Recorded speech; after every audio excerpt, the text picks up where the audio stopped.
Hello, I'm glad you're here. I am going to see if I can get you started spinning in a fairly short amount of time.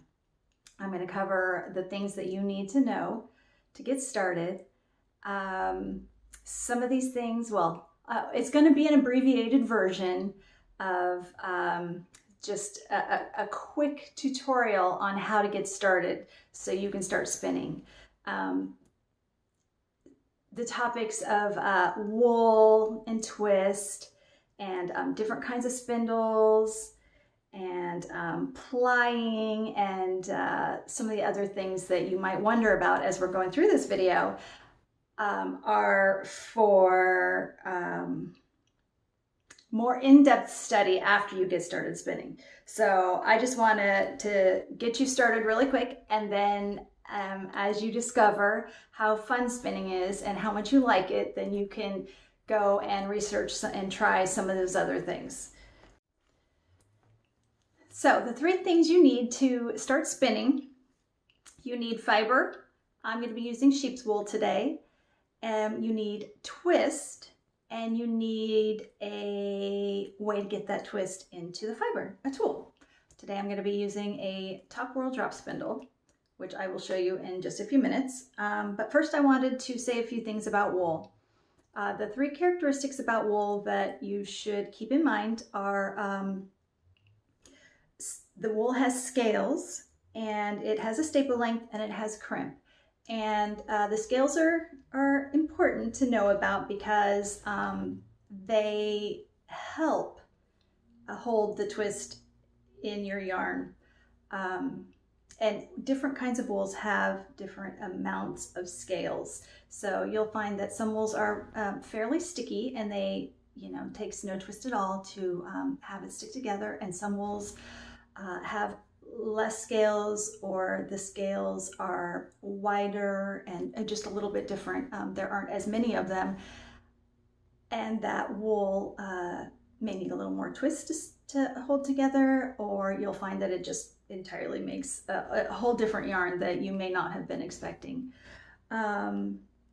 Scales are basically hard, flat pieces of it's the outer part. It's almost like a outer shield to each individual fiber, and they're small scales that overlap and run along the entire shaft of every single fiber on a sheep and other animals.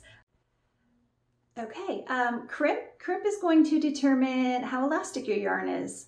Wool with lots of crimp will give you a very elastic yarn, and wool with less crimp will give you a less elastic yarn. The last thing and the most important thing that I wanted you to keep in mind today as you begin spinning is the staple length. Staple length is the length of the fiber as it grew on the sheep, and it is what's going to determine how close or far apart you hold your hands while you're spinning. So that's kind of important. So to find your staple length, you want to have it a little bit thinned out right here, not too much. You want to grab the tip and pull just a small piece of fiber out of the bigger piece of fiber. And then you want to hold it on either end, like so, and pull it apart. And then just lay that right on top of your piece.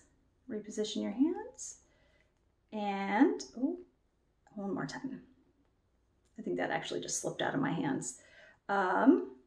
You keep doing that until you can't pull it apart anymore. And then that is the length of your fiber of this particular sheep that you're spinning from this batch of wool. And it'll be different each time. So if you are a new spinner, it might be a good idea to find out your staple length before you start spinning each time you go to grab a new kind of wool or a new batch. That way you know how far or close you need to hold your hands together. And here's why.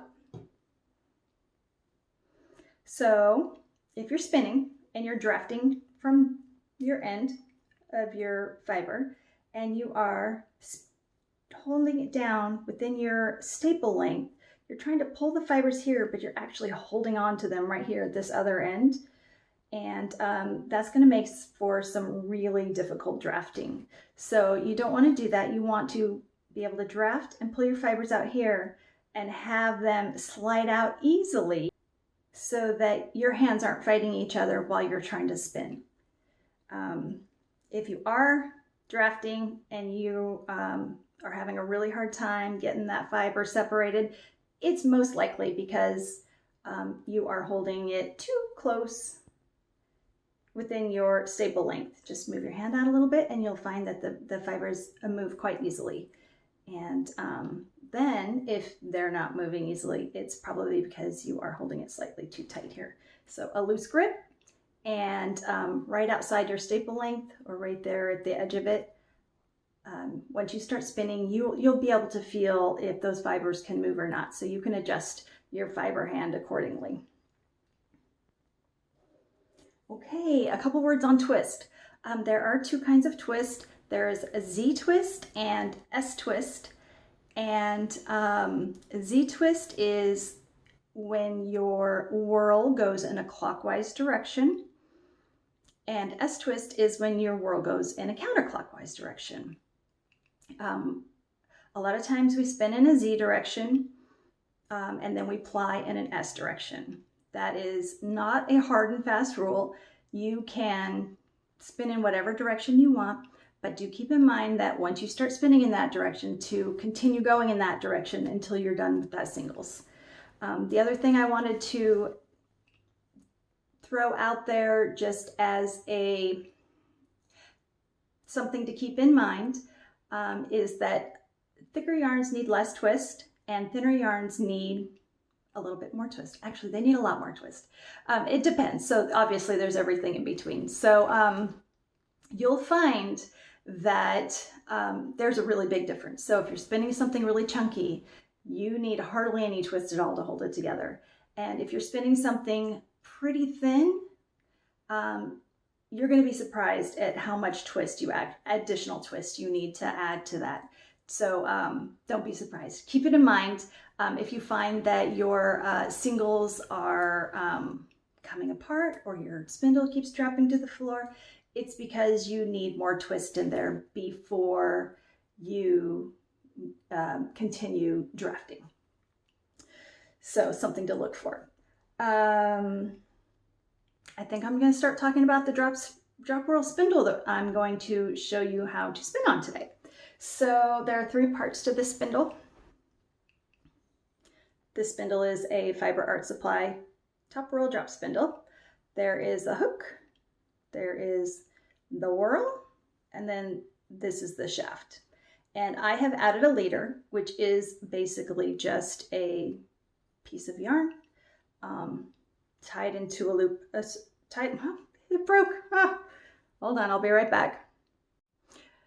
Okay, hilarious. I got my leader back together. Basically, it's just one loop of yarn tied together with a square knot. You can see that. And then a half hitch around the spindle. You can see that I just looped it through itself one time, and that makes my leader. So I'm gonna tighten up my leader right here. I'm gonna put it through the notch on my whirl, and then I'm gonna wrap it around the hook a couple of times to get started. So I don't have very much twist in here, as you can see. I want to start adding twist, and to get started as a very, very beginner, I'm gonna have you not spin it while letting go of the whirl. I'm gonna have you add twist by twisting the shaft, but not letting go. So, as you can see, I only spun it a few times, and it's already getting quite a bit of twist in there. So you can see that that twist is moving. It's getting tighter. And the loop that my finger is holding open is becoming smaller. So get it to that point where you have just a little bit of a loop, and we're gonna add some fiber. I'm actually gonna park this right under my arm, and I'm gonna grab my fiber. I have a smallish piece of fiber. Oh, let me show you what I do with my fiber first. Let me set that down. So I take a longish piece of fiber, and then from the middle, separate it. I create a hole, and then I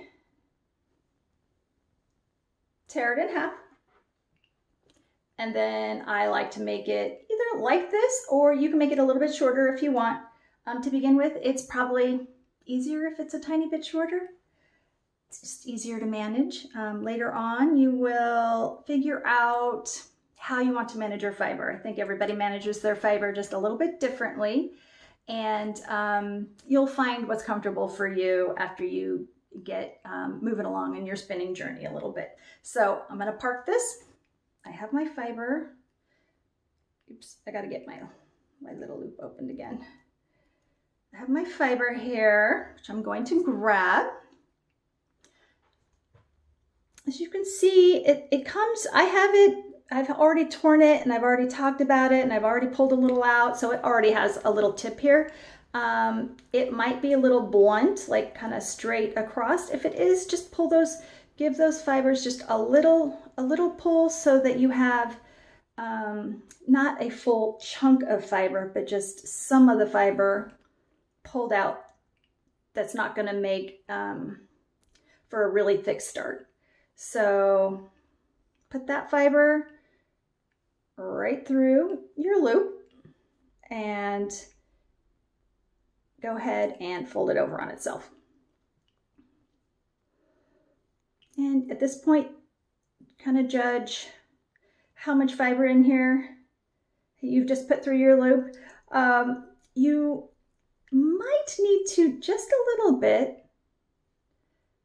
pull backwards on your fiber to make a thinner amount that you'll be adding twist to. If you start off too thick here, as I said before, thicker fibers don't need very much twist. It's going to be hard to get twist in there if it's too fat. So if you could make it like a medium amount to begin with, then you'll have room for your twist to move upward and in through this fiber so that you can start drafting over here. So as we did before, without letting go of your spindle, add twist. Let me see if I can get this in the shot here. So adding twist, I can feel that twist building now. I've added so much now that I can feel it actually cinching down on these fibers that are right in front of my thumb and forefinger here. I want to note that my thumb and forefinger are cinched down. They are not letting any twist beyond this point here, and that is my control point. And that control point is right at the front of my drafting zone. So I am going to show you that. And I'm also going to show you how to park and draft. Okay, so park and draft. I'm going to be parking my spindle and then drafting. So I don't have my spindle in motion while I'm trying to draft. That will be the ultimate goal. But right now, to get you started, we're going to do park and draft so that you can see the twist. So it's a little bit slower, so you can see how the twist moves into the fiber, and you can feel drafting without all the panic of having the spindle moving on its own while you're trying to learn how to draft. So we're gonna park the spindle. I'm gonna park it under my arm. You can park it under your arm or in between your knees if you have a little bit of a longer piece. I'm currently holding back the twist right here, right in front of my drafting zone. I think I forgot to mention that one hand is going to be your fiber hand, the hand that holds your fiber. The other hand is going to be your spinning hand, the one that moves the spindle. And sometimes they might interchange depending on if you're drafting forward or backwards, they might interchange with which one's doing the work of the drafting. Okay, so drafting. I am going to move this hand here. It's controlling the twist. I'm switching the control. I'm going to use this hand to draft my fiber backwards just a little bit, about an inch. I'm going to cinch down with these two fingers. I'm going to control the twist over here and move the control back to here, and I'm going to let go. And as I let go, you can see that the twist moves into this space that you've just allowed it to move into. And that is what you want to keep on doing. You want to add twist, so you can continue to add twist without dropping your spindle. Make sure you always keep this control point though. Don't let any twist beyond your drafting zone. Or you can flick the spindle and let it go. Give it a little more twist and then park it. And then you can keep controlling the twist and draft backwards. About an inch. You don't want to go too much more than an inch because short forward and short backwards are both about an inch. That is the technique. And so it is good to practice that. That is a very popular way to spin. It is your most accurate way to spin. So as a beginning spinner, you should get that technique down. So short forward or short backwards in 1 inch increments.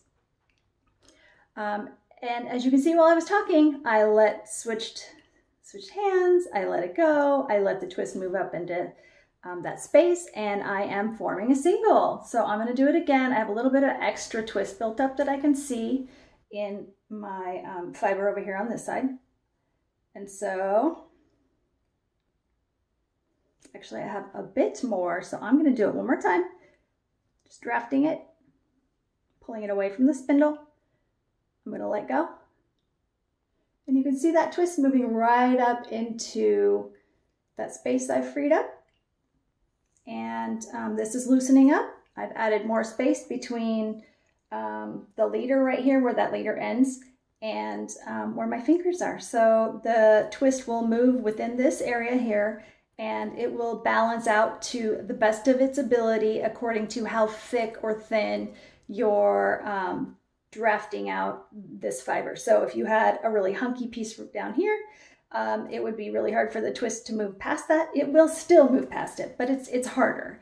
And it will try to get to the skinnier areas along your singles, and it will accumulate. It will attempt to accumulate in those skinnier areas because the skinnier areas can hold a lot more twist, and they need a lot more twist, and they can hold a lot more twist. So I'm going to detach this from my hook. I'm going to wind it, let's see if I can get that, right onto my shaft. Just like that, all the way down. So when you go to reattach this to your hook, you want to leave a few inches of space because you're going to need a little bit of space for your twist to start moving back up into here and for you to draft. Okay, I want to show you the drafting zone.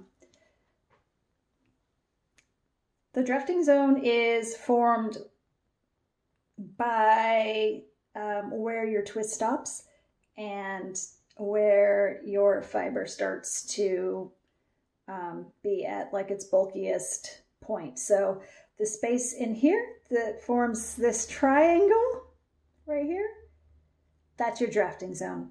And you'll spin from the tip of your drafting zone.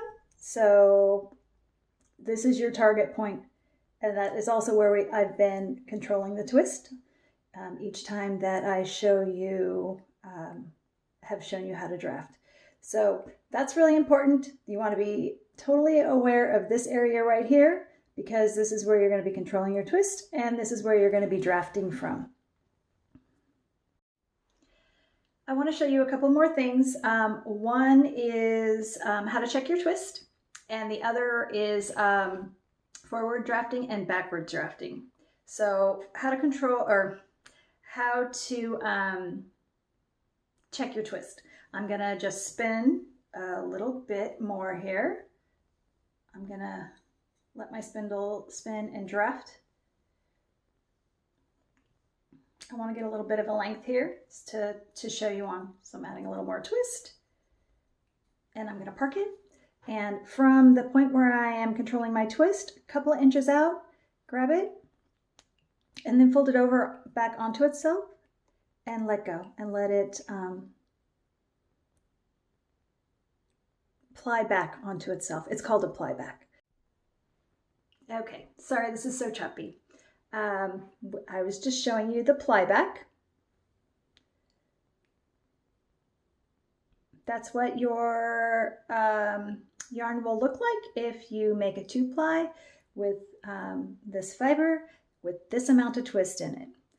So you can use that for a reference. You can use that for a reference as you're spinning. Decide that you like that. That's the right amount of twist that you need for the yarn that you're making. Take it off your hook and wind on.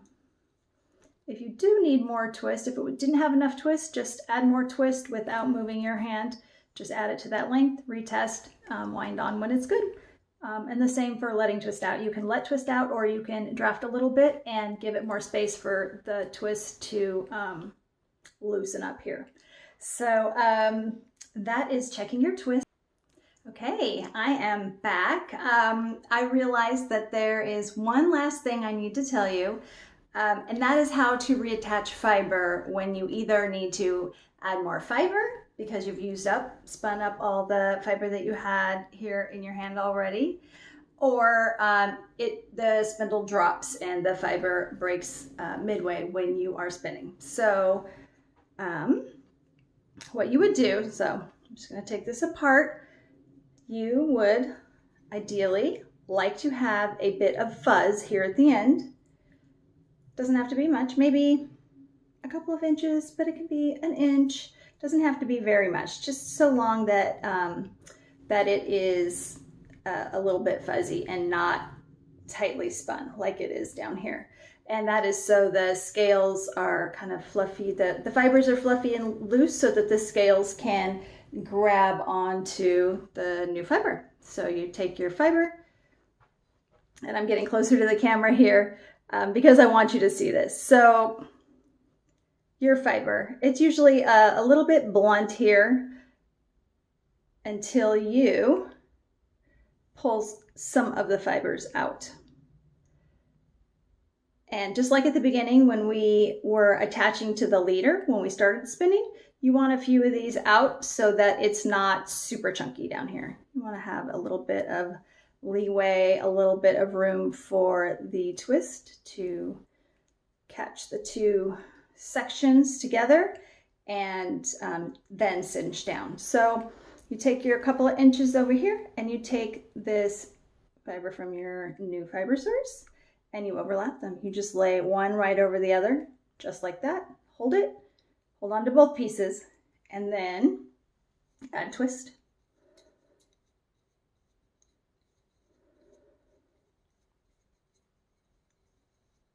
All right, it's taking a minute because I'm adding the twist in slowly. I'm not letting go of that spindle.